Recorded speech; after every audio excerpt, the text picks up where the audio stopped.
Good morning my dear student. आज आपकी कक्षा 9th का चौथा चैप्टर कल्पतरु के बारे में हम अध्ययन करेंगे और इसके विषय में हिंदी अनुवाद की चर्चा करेंगे। तो सबसे पहले हम देखते हैं कल्पतरु। कल्पतरु का मतलब होता है कल्पवृक्ष। कल्पवृक्ष एक प्रकार का वृक्ष है जिसके बारे में इसमें बताया गया है। सबसे पहले पाठ के परिचय पर चर्चा करते हैं। परिचय में लिखा है प्रस्तुतो अयम पाठ बैताल पंचविंशति इति प्रसिद्ध कथा संग्रहात् संपादनम कृत्वा संग्रहितो अस्ति। मतलब यह पाठ जो है वो बैताल 25 नामक एक प्रसिद्ध कहानी संग्रह से संपादित करके यहाँ मनोरंजक मतलब संपादित किया गया है। अत्र मनोरंजक घटना भी विस्मयकारी घटनानिश्च जीवन मूल्यांकनम निरूपणम वर्तते। यह मनोरंजक घटनाओं और विस्मय मतलब आश्चर्यजनक घटनाओं के द्वारा जीवन मूल्यों का यहाँ पर निरूपण किया गया है। क्या बोला है मैंने कि यह पाठ बैताल 25 नामक प्रसिद्ध कहानी संग्रह से संपादित किया गया है। यह मनोरंजक घटनाओं और आश्चर्यजनक जो घटनाएं हैं उनके द्वारा जीवन मूल्यों का निरूपण इसके अंदर किया गया है। आगे लिखा है अस्या कथायां पूर्व कालतः एव स्वगृहोद्याने स्थित कल्पवृक्षेण जीमूतवाहनः लौकिक पदार्थानां न याचते। इस कहानी में पूर्व काल से ही अपने घर के उद्यान में स्थित कल्पवृक्ष में जीमूत वाहन लौकिक पदार्थों की याचना नहीं करता है। आगे लिखा है अपितु सह सांसारिक प्राणिनाम दुखानि अपाकरणाय वरम याचते। अपितु वह सांसारिक प्राणियों के दुखों को दूर करने के लिए याचना करता है या कामना करता है। यतो ही लोकभोग्या भौतिक पदार्था जल तरंगवद अनित्याम संति। इसका कारण लौकिक भोग्य भौतिक पदार्थ जल की लहर के समान अनित्य है। अस्मिन् संसारे केवल परोपकारः एव सर्वोत्कृष्ट चिरस्थायी तत्वमस्ति। इस संसार में केवल परोपकार ही सर्वोत्तम और चिरस्थायी तत्व है। मतलब सबसे महान इसको बताया गया है, परोपकार को बताया गया है। इस संसार में केवल परोपकार ही सर्वोत्तम है और चिरस्थायी तत्व है। तो आइए शुरू करते हैं हम हमारा चैप्टर। ये था पाठ का एक छोटा सा परिचय कि घर में एक कल्पवृक्ष जीमूत वाहन लौकिक पदार्थों की याचना नहीं करता और वो प्राणियों के दुखों को दूर करने के लिए कामना करता है। इसका कारण लौकिक और भौतिक पदार्थ जल की तरह लहर के समान अनित्य है। इस संसार में केवल परोपकार ही सर्वोत्तम और चिरस्थायी है। अर्थात सबसे ज़्यादा महत्वपूर्ण क्या है? परोपकार माना गया है। तो देखते हैं अस्ति हिमवान नामक सर्वरत्न भूमि नगेंद्र। नगेंद्र का मतलब होता है पर्वत। ये बोल रहे हैं हिमालय नाम का पर्वतराज समस्त रत्नों की भूमि है, सर्वरत्न भूमि। हिमालय नाम का जो पर्वतराज है वह समस्त रत्नों की क्या है? भूमि है। तस्य सानो परिविभाति कंचरपुर नामक नगरम। उसके शिखर पर तस्य सानो मतलब उसके शिखर पर, तस्य सानो उसके शिखर पर कंचनपुर नाम का एक नगर सुशोभित था। तत्र जिमुतकेतु इति श्रीमान विद्याधरपति बसते स्म। वहाँ पर जिमुतकेतु नाम का श्रीमान विद्याधर स्वामी रहता था। क्या नाम का? वहाँ पर जिमुतकेतु नाम का श्रीमान विद्याधर स्वामी रहता था। तस्य गृहोद्याने कुलक्रमागतः कल्पतरु स्थित। उसके घर के उद्यान में कुल और परंपरा से कल्पवृक्ष स्थित था। मतलब उसके घर के उद्यान था, उस उद्यान में कुल परंपरा से मतलब पुराने समय से ही उसके जो कुल था, उसकी परंपरा थी, उस समय से ही वहाँ पर कल्पवृक्ष स्थित था। स राजा जिमुतकेतु तम कल्पतरुम आराध्यम तत्प्रसादत च बोधिसत्वांश संभवम जिमुतवाहनम नाम पुत्र प्राप्नोत। उस जिमुतकेतु ने उस कल्पवृक्ष की आराधना करके उसके प्रभाव से बोधिसत्व के अंश रूप में, एक बुद्धिमान सत्व के रूप में या बोधिसत्व के अंश रूप में जिमुत वाहन नामक एक पुत्र को उसने क्या किया, प्राप्त किया। क्या बोला मैंने कि उस राजा जिमुतकेतु ने उस कल्प वृक्ष की आराधना करके उसके प्रभाव से बोधिसत्व के अंश रूप में जिमुतवाहन नामक एक पुत्र को प्राप्त किया। सह जिमुतवाहन महान दानवीर सर्वभूतानुकंपी च भवत। वह जिमुतवाहन महान दानवीर और समस्त जीवों के प्रति दयालु स्वभाव का था। क्या करता था वो? वह जिमुतवाहन जो था वो महान दानवीर था और समस्त जीवों के प्रति दया का स्वभाव रखता था, या दयालु स्वभाव, उसके समस्त जीवों के प्रति उसका दयालु स्वभाव था। आगे लिखा है, तस्य गुणे प्रसन्नः स्वसचिवैश्च प्रेरितः राजा कालेन संप्राप्यते यौवनं तम यौवन राज्ये अभिषिक्तवान। उनके गुणों से प्रसन्न होकर, तस्य गुणे प्रसन्न, उसके गुणों से प्रसन्न होकर और अपने स्वसचिवेश्च अर्थात अपने मंत्रियों की प्रेरित मतलब प्रेरणा से राजा ने युवा होने पर उस राजकुमार को युवराज पद पर अभिषिक्त कर दिया या बिठा दिया। क्या बोला मैंने कि उसने उसके गुणों से प्रसन्न होकर और अपने मंत्रियों की प्रेरणा से राजा ने युवा होने पर उस राजकुमार को युवराज के पद पर अभिषिक्त कर दिया या युवराज के पद पर बिठा दिया। कदाचित हितेशिण पितृमंत्रिण युवराज्ये स्थितम तम जिमुतवाहनम उक्तवंत। एक बार हितैषी मंत्रियों ने युवराज पद पर स्थित उस जिमुतवाहन को समझाया। उक्तवंत क्या समझाया? कुछ बोला या कुछ समझाया? क्या समझाया? युवराज मतलब हे युवराज, यो अयम सर्वकामदः कल्पतरुः तवोद्याने तिष्ठति। अर्थात तुम्हारे उद्यान में स्थित कल्पवृक्ष स तव सदा पूज्य, तुम्हारे लिए सदा पूज्य। क्या बोला? हे युवराज, तुम्हारे उद्यान में स्थित कल्पवृक्ष तुम्हारे लिए सदा पूज्य है। अस्मिन् अनुकूले स्थिते सती शक्रोपि अस्मान बाधितुं न शक्नुयात् इति। अर्थात इसके अनुकूल रहने पर ही सती शक्रोपि मतलब इसके अनुकूल रहने पर इंद्र भी हमें बाधा नहीं पहुंचा सकता। सती शक्रोपि मतलब, शक्रोपि का मतलब यहाँ पे बताया है, शक्रोपि इंद्र को बताया गया है। तो क्या बोला है? अगर इसके अनुकूल रहने पर, अनुकूल मतलब हमारे फेवर में, इसके अनुकूल रहने पर इंद्र भी हमें कभी बाधा नहीं पहुंचा सकता। एतत् आकर्ण्य जिमुतवाहनम अचिंतयत्। यह सुनकर जिमुतवाहन जो था वो सोचने लगा या चिंता करने लग गया। क्या चिंता करने लग गया? अहो ईदृशम अमरपादपम प्राप्यापि पूर्वे पुरुषे अस्माकं तादृशम फलम किमपि न प्राप्तम। अर्थात इस अमर पौधे को प्राप्त करके भी पूर्वजों ने हमारे लिए वैसा कोई फल प्राप्त नहीं किया। ये अमर पादप है जो कभी भी नहीं मरता। तो ये बोल रहे हैं जिमुतवाहन कि इस अमर पौधे को प्राप्त करके भी हमारे पूर्वजों ने हमारे लिए वैसा कोई फल प्राप्त नहीं किया।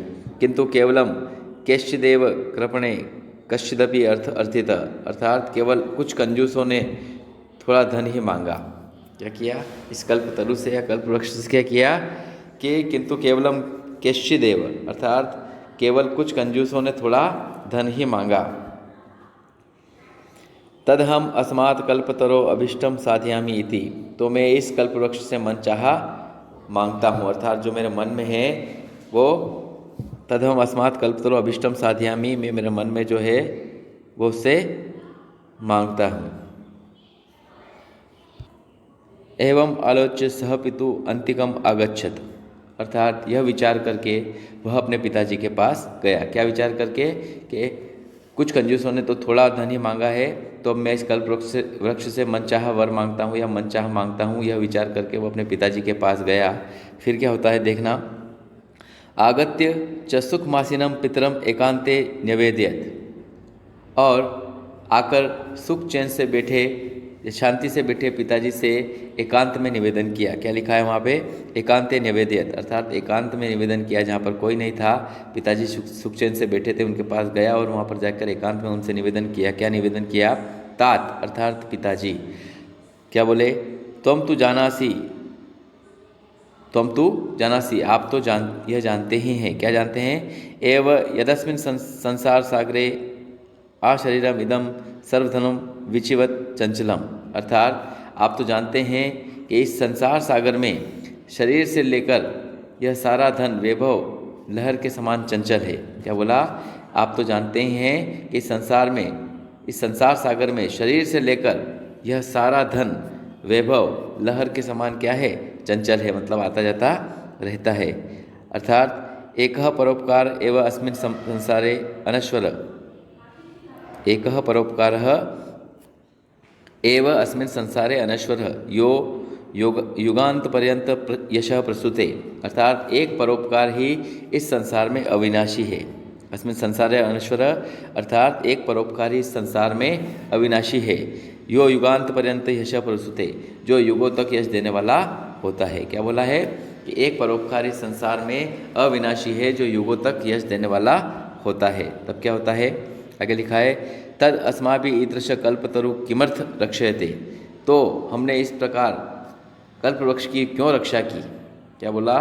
कि एक परोपकारी संसार में अविनाशी है जो युगों तक यश देने वाला होता है, तो हमने इस प्रकार कल्प वृक्ष की रक्षा क्यों की? यश्च पूर्वेरयम मम मम इति आग्रहेण रक्षित। अर्थात जिन पूर्वजों ने इसे मेरा मेरा इस तरह का आग्रह से रक्षा की है। क्या बोला? यश्च पूर्वेरयम मम मम इति आग्रहेण रक्षित। अर्थात जिन पूर्वजों ने इसे मेरा मेरा इस आग्रह से इसकी रक्षा की है, ते इदानी कुत्र गतः, वे सब अब कहाँ चले गए? तेषाम कस्यायम, उनमें से किसका है यह? उनमें से किसका है यह? अस्य वा केते, अर्थात अस्य वा केते, वे इसके क्या हैं? वे इसके क्या हैं? तस्मात् परोपकारेक फल सिद्धे त्वदाज्ञाम इमं कल्पपादमम आराधयामि। इसलिए परोपकार के फल की प्राप्ति के लिए आपकी आज्ञा से इस कल्प वृक्ष की आराधना करता हूँ। क्या बोला? इसलिए आप परोपकार के फल की प्राप्ति के लिए आपकी आज्ञा से इस कल्प वृक्ष की आराधना करता हूँ। आपकी आज्ञा से इस कल्प वृक्ष की आज्ञा क्या बोला उसने उस लाइन में? कि इसलिए परोपकार के फल की प्राप्ति के लिए, मतलब भले के फल की प्राप्ति के लिए मैं इसका भला करता हूँ, मैं इसका परोपकार करता हूँ। परोपकार के फल की प्राप्ति के लिए आपकी आज्ञा से इस कल्प वृक्ष की आराधना करता हूँ। तब आगे लिखा है अथ पित्रा तथा इति अभ्युनयात् सह जिमुत्वाहन कल्पतरु उपगम्य उवाच। अथ पित्रा मतलब पिताजी के द्वारा, इति अभ्युनुज्ञात अनुमति मिलने पर वह जिमुत्वाहन कल्प वृक्ष के पास जाकर बोला। क्या बोला? पिताजी के द्वारा अनुमति मिलने पर वह जिमुत्वाहन कल्प वृक्ष के पास गया और जाकर बोला। उपगम्य उवाच मतलब उसके पास जाकर के बोला। क्या बोला? देव अर्थात हे देव, त्वया अस्मत् पूर्वेशाम अभिष्टाम कामा पूरिता। आपने हमारे पूर्वजों की मनोकामनाएं पूर्ण की है। अभिष्टाम कामा पूरिता अर्थात जो उनकी अभिष्टाएँ, उनकी जो कामनाएं थी, उनकी जो याचनाएं थी, उनकी जो मनोकामनाएं थी, वो आपने हमारे पूर्वजों की जो मनोकामनाएं पूर्ण की। तन्ममेकम कामम पुरय, तो आप मेरी भी एक कामना पूरी कीजिए। तन्मेकम मतलब एक कामना, तो आप मेरी भी एक कामना पूरी कीजिए। यथा पृथ्वीम अदरिद्रता पश्यामि, जैसे पृथ्वी को संपन्न देखूं। क्या बोला? जैसे पृथ्वी को संपन्न देखूं। अदरिद्राम मतलब संपन्न, कोई भी यहाँ पर गरीब नहीं हो। जैसे पृथ्वी को संपन्न देखूं, तथा करो तू देव, वैसा कीजिए देव। क्या बोला?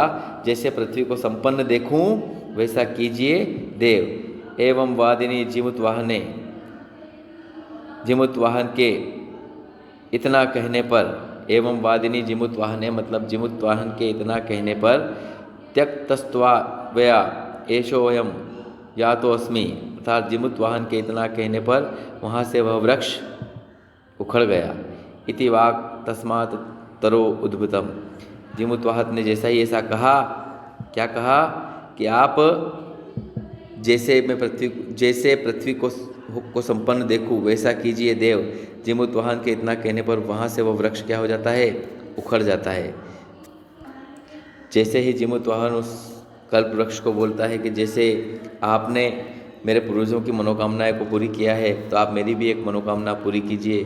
तो जैसे ही पृथ्वी, वो बोलता है कि जैसे पृथ्वी को संपन्न देखूं वैसा कीजिए देव। जीमूत वाहन के इतना कहने पर ही वहाँ से वह कल्पवृक्ष जो होता है वह उखड़ गया। तब आगे लिखा है, क्षणेन च सकल्पतरु दिवम समुत्पत्य भुवि तथा वसुनी अवर्ष्यत यथा न कोपि दुर्गत आसित।